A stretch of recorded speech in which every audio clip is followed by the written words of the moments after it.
Hello and welcome to This Day in Esoteric Political History from Radiotopia. My name is Jody Avirgan. This day, summer of 1942, a trial is wrapping up in New York City centering on a group of German-American men who had been sent to the United States by Germany to destroy a whole swath of key infrastructure sites and, in general, wreak havoc with bombs and other plots on American soil. Their plot didn't come to fruition. The cell was infiltrated by the FBI when one of the men turned informant. But when you look at the list of possible targets and the fact that the men were already in place, in many ways, in the United States with clear orders, it's hard not to imagine the what if. The targets were factories and dams and railroads throughout the industrial Northeast and the Great Lakes region. We'll read the list of reported targets in a minute, but let's talk about this foiled German plot, what came to be known as Operation Pastorius. Here, as always, are Nicole Hammer of Vanderbilt and Kellie Carter-Jackson of Wellesley. Hello there. Hello, Jody. Hey there. And our special guest for this episode is audio producer Rebecca Seidel, who actually suggested we do this topic. So, Rebecca, thanks for suggesting it, and welcome to the show. Thank you. So glad to be here. And we should frame your appearance in this way, which is you have a particular angle on this story. I mentioned that list of targets, and another one of the reported targets was the Hellgate Bridge in New York City. One of the things that caught people's attention in this story was that it was one of the targets was, a well-known place in New York City.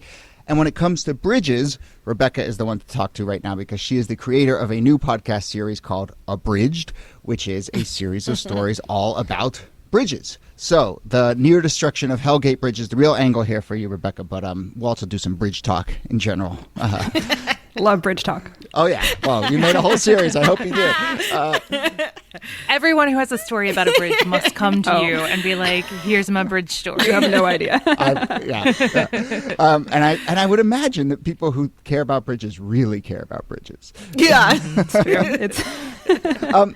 So in this context, we'll get into the details of this plot, but maybe, I know this isn't the thrust of your series, but do you have a sense of, maybe this is obvious, but why are bridges a particularly inviting target if you're hoping to cause chaos?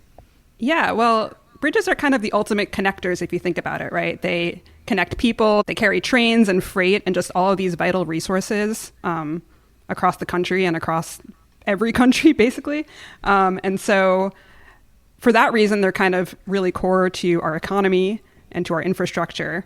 So that's one reason, is just they're these big connection points. And then the other reason I would say is that they're kind of these symbols of progress and engineering and all of that we can accomplish with the right resources. So to destroy a bridge would be to destroy kind of an icon that people see every day and that kind of shows us what we can do, right? So that would be pretty devastating. Yeah, I think about that recent hurricane down in Florida that took out the bridge to Sanibel Island and how it took that island from being this thriving tourist destination to, for a moment, seeming to be kind of literally an island of its own out in the ocean with very little easy ability to reach it, and how quickly the Army Engineer Corps sprung into action in order to put in a temporary bridge because the bridge really was the lifeblood of that community. Right. And this is the case with bridges in general, right? That sense of connection and the necessity of them make them very rich targets. Absolutely. Yeah, I also think, especially during this time, we traditionally might think of a different list of targets if we were thinking about terroristic acts today. But back then, absolutely everything you were saying, bridges are everything. They are the great connectors. It's how people moved and how, you got items from one place to another place, not just people, but products. And so, yeah, it's everything. It makes sense.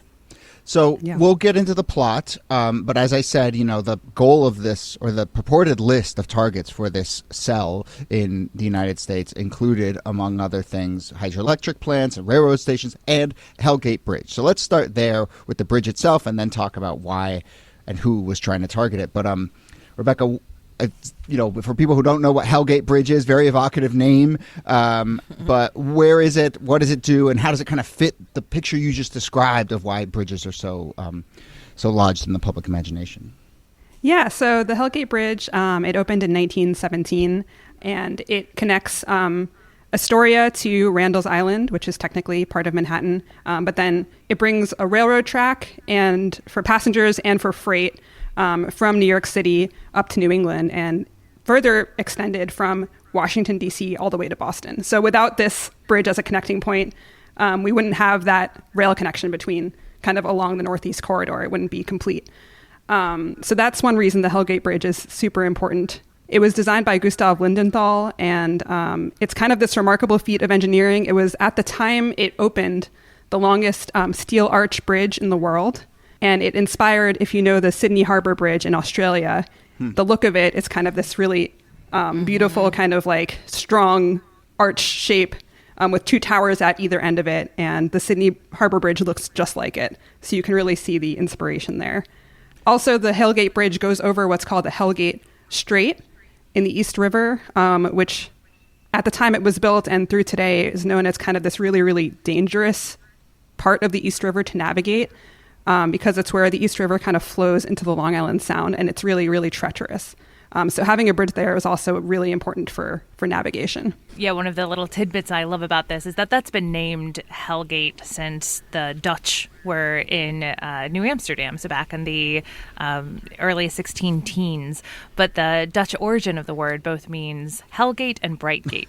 And it feels like those are two very different messages about what this is. They might have needed a or little both, more right? I mean, it was so critical. term. It led to, Yeah, that's true. real opportunity, but it was very tough to navigate. Yeah, when I read that, I was like, Hellgate, that seems like a little over the top Well, on the naming. nose. Or, yeah, like the naming was a little over dramatic or whatever. But then I'm like, well, the Dutch navigated across the ocean to get here. If they're telling you that this is, treacherous waters, then they probably know what they're talking about. Maybe Right. it is that treacherous. So there you go. I had no idea that, that's where that name came from. So do we want to talk about the plot? I mean, who's trying to blow up Hellgate Bridge and these other things, and why? Yeah. I mean, this story to me is wild. I think we've talked about so many stories where there could be catastrophic outcomes, and which always is mind-boggling to me is that it never requires a lot of people in order to do this. It's not like huge troops. It's like the Germans basically had about 8 agents that were going to come into the country and sabotage operations. They were going to split up, hit different targets. They were promised, sort of handsome salaries and would be exempt from military service if they got the job done and Germany won the war. But the whole point was having someone inside the United States, and really sort of targets at this feeling that, yes, America can be vulnerable too. America can have people on the inside doing these kinds of jobs. Yeah. And this is an order that comes all the way from the top, right? Adolf Hitler wanted to make it clear that he could touch the United States, right? That Americans at home weren't safe. And this was such an important part of the American mythos. Every time America got involved in wars was that it was across the ocean, that it had these boundaries around it that made it somewhat safe and somewhat protected, that even getting involved in one of these world wars wouldn't necessarily put Americans on the mainland in danger. Of course, World War II, the American entry starts with Pearl Harbor, the attack from the Japanese, but the idea of Germany being able to reach across the ocean and make its terror known inside the United States, that was going to be a powerful symbol of the kind of Nazi world power, that it could reach everywhere in the world and that no one was safe. And undetected too, because the whole sort of hubris of the United States, we have these giant moats, the Pacific and the Atlantic, and that if you tried, we would see you coming from miles away. Which, to be fair, sort of happens, right? I mean, the plan is to send, these 8 men, 2 squads of 4, who one would be sort of centered in the eastern seaboard, and one would kind of head towards Cincinnati, Ohio, that region. And they land in Florida and Long Island off of U-boats. But then as one of these cells arrives in New York, someone spots them and kind of sees them come clambering onto the shore and says, this seems a little fishy, so to speak. And it sets off a bit of a manhunt. But Rebecca, anything else that strikes you about this story? Yeah, I just love the image of these 4 Nazi spies basically coming out of the water, and there's this guy from the Coast Guard who's on the coast, and he just sees them in German uniforms, kind of just rising up. And I just can't imagine what that must have been like. And kind of their ringleader at the time, and we will talk about him more later, but George Dosch, he bribes this guy to kind of get out of their hair for the time being. And eventually the Coast Guard guy doesn't ultimately do that, but it kind of is just remarkable to think of that image of people coming out of the Long Island Sound. Like, put on a different uniform, I man. know. I was like, you didn't think of disguise. You didn't think maybe jeans and a T-shirt. I don't know. Something.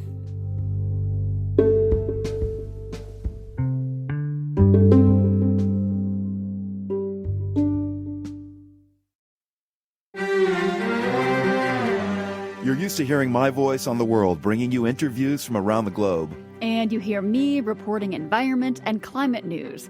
I'm Carolyn Beeler. And I'm Marco Werman. We're now with you hosting the world together.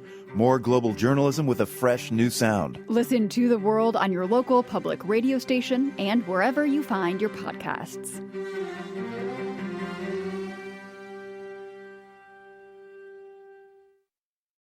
Well, and George Dosch is a pretty important figure here because he is one of these 8 German soldiers or mercenaries who are supposed to be attacking the United States.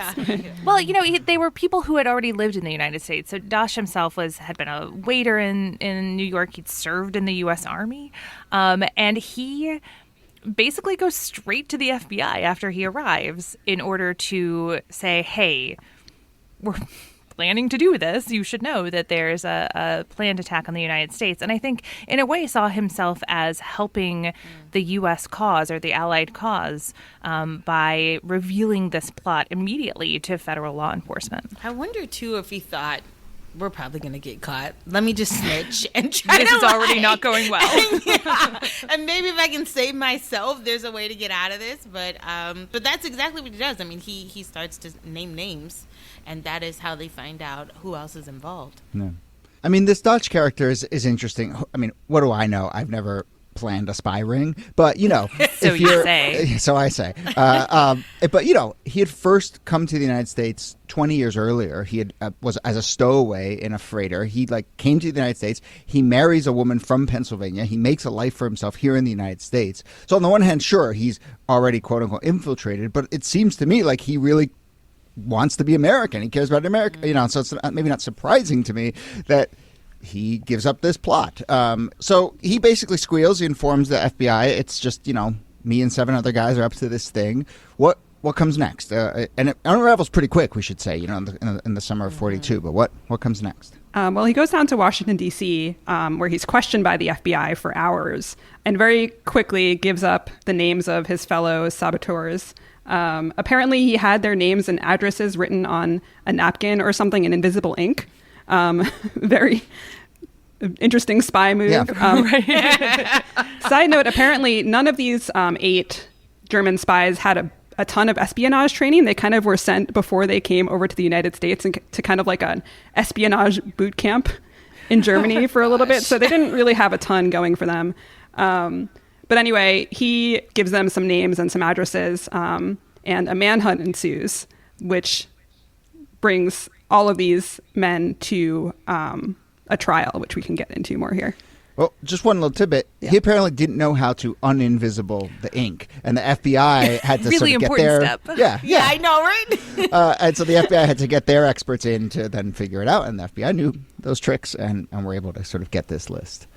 And Hoover takes this information and kind of presents it as a birthday present to America. On July 4th, 1942, he comes forward and says, we have caught these 8 German saboteurs.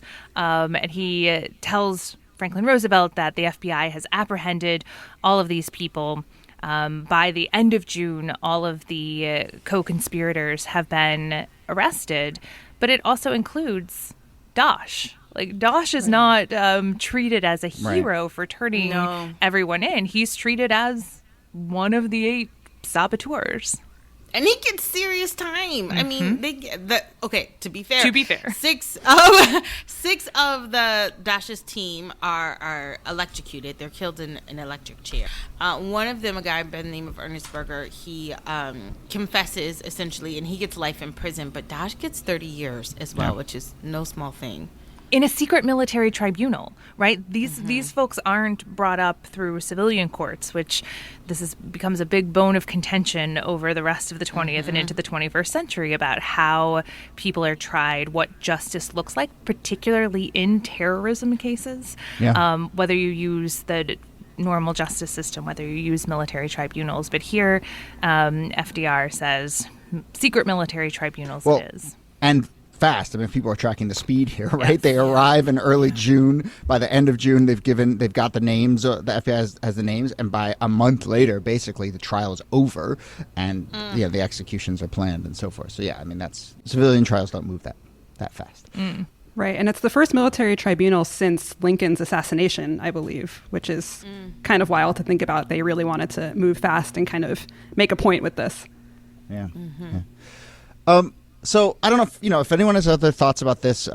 Great, and I want to talk about bridges a little bit. But it is clearly, as I mentioned, the what if is huge here, and I think it really is like if Dodge himself hadn't turned, there's a chance that at least some of this would have gone off. I mean, there were these big, high-scale targets, and who knows if they would have had the technical capability to destroy the Hellgate Bridge or blow up a factory in Ohio. But there were also plans to just like bomb synagogues and cause general destruction, and certainly I think that stuff would have gone forward and would have been terrorism on behalf of the Germans. I mean, there were a couple other little incidents of Nazi spies being caught on American soil throughout the war, but not really. I mean, this is really the big one and the big sort of sliding doors moment. Okay, so as we wrap up, tell us about bridges. So tell us if you have any other thoughts about Hellgate itself and what that would have meant, and kind of and where New York famously has a lot of bridges coming in and out of it. But then also, I'd love to hear just a little bit more about the series and what you learned about bridges and what people can listen to. Yeah, of course. Well, in terms of the Hellgate, like I was saying earlier, it would have just been devastating if that bridge was destroyed. It is to this day, if you've ever traveled along the Northeast Corridor from DC or New York to Boston, you've traveled over the Hellgate Bridge. Freight goes over it. People go over it every single day. It would have been a really devastating blow to this city and to this country. And just, I've thought a lot about bridges, obviously, and I've thought a lot about New York City in particular before bridges. And without bridges, New York would not be New York. The boroughs wouldn't exist as we know them. People wouldn't be able to navigate the city the way they do now, not to mention things and just the infrastructure of commerce would be totally different without the bridges of New York City or the bridges of the world. And so my podcast, The Bridged, is to use the short log line, a podcast about bridges. I've been kind of obsessed with bridges for as long as I can remember. Growing up here in New York City, just like I was saying, I cross them all the time to get from point A to point B. And so with this podcast, I really want to think about bridges as sort of these in-between places that we don't really think about as places to stop and really investigate and listen.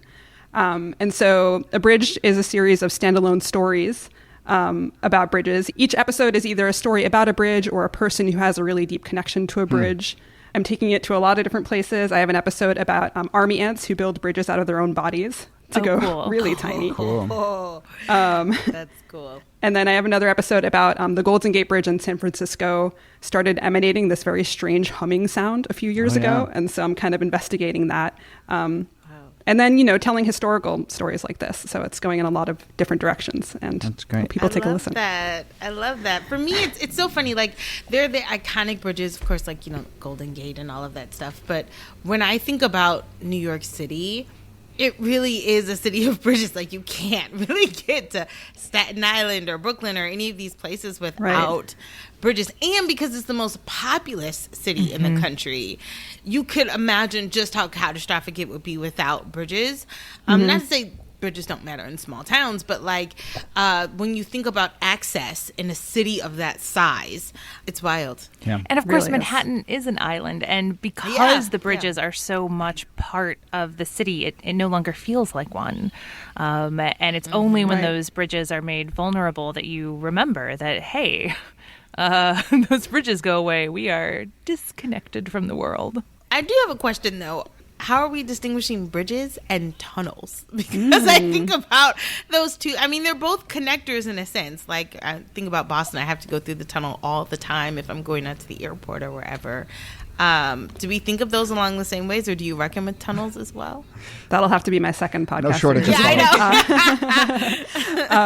know. No, tunnels are super important connectors too, and I'm sure without them, our cities wouldn't be the same places they are either. I think what draws me to bridges in particular is the visual of them. And just thinking about, I'm in New York City, so that's what comes to mind first. But the Brooklyn Bridge is an icon of New York City. Without it, the city would be a different place just visually. So I think I'm drawn to telling the story of these bridges through sound, so kind of investigating them in a different way.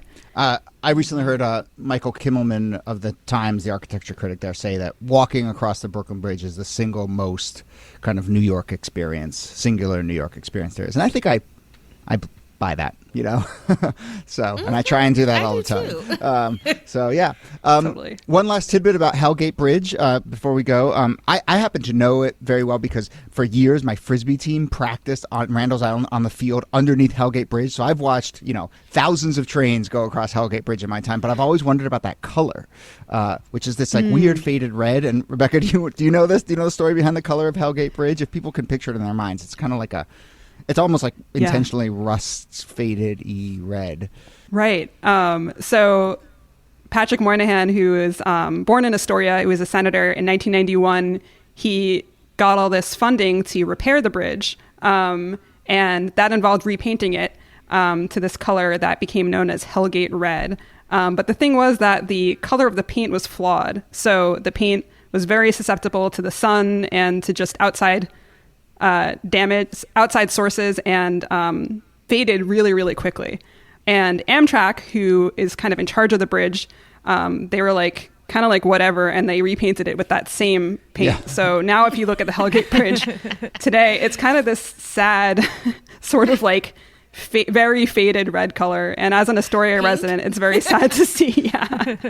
But it's been intentionally repainted with that flawed color now because it's so iconic to it. Yeah. That's great. It's so iconic. Right?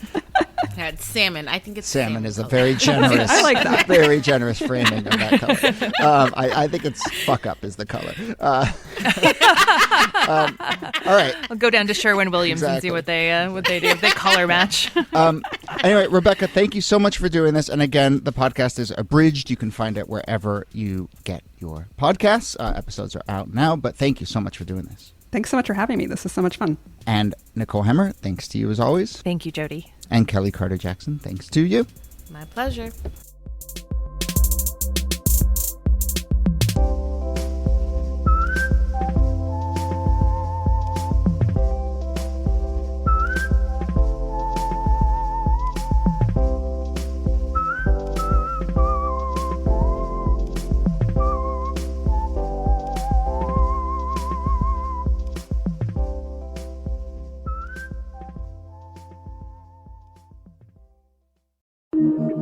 Radiotopia. From